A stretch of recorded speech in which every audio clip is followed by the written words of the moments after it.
Hi guys, 500 ರೂಪಾಯಿಂದ 5,000 ರೂಪಾಯಿ ಮಾಡುವ ಚಾಲೆಂಜಿನ 18ನೇ ಟ್ರೇಡ್ ನೋಡ್ಬೋದು ನೀವು. ಸೋಲಾನಾದಲ್ಲಿ ತೊಗೊಂಡಿದ್ದೆ, ಸ್ಟಾಪ್ ಲಾಸ್ ಇಟ್ಟಾಗಿದೆ ನೋಡ್ಬೋದು ನೀವು.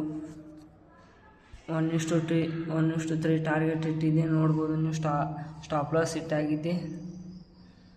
17 ಟ್ರೇಡ್ನು ಸೋಲಾನಲ್ಲಿ ತೊಗೊಂಡಿದ್ದೆ, ಟಾರ್ಗೆಟ್ ಇಟ್ಟಾಗಿತ್ತು ನೋಡ್ಬೋದು ನೀವು. ಬ್ಯಾಲೆನ್ಸ್ ಎಷ್ಟು ಇದೆ? 1300 ರೂಪಾಯಿ ಇದೆ. 1300 ಅಲ್ಲ, 1300 ರೂಪಾಯಿ ಇದೆ.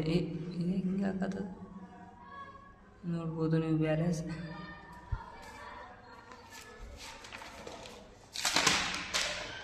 ನೋಡ್ಬೋದು.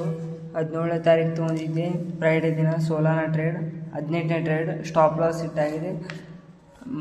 17ನೇ ಟ್ರೇಡ್ ಆಗೋಣ 1446 ಇದ್ದರು. ಈ ಟ್ರೇಡ್ನಲ್ಲಿ 121 ರೂಪಾಯಿ ಲಾಸ್ ಆಗಿದೆ. ಈಗ ಬ್ಯಾಲೆನ್ಸ್ ನೋಡ್ಬೋದು, 1325 ರೂಪಾಯಿ ಇದೆ. ನೆಕ್ಸ್ಟ್ ಟ್ರೇಡನ್ನು ಮುಂದಿನ ವೀಡಿಯೋದಲ್ಲಿ ಅಪ್ಲೋಡ್ ಮಾಡ್ತೀನಿ. ಬಾಯ್.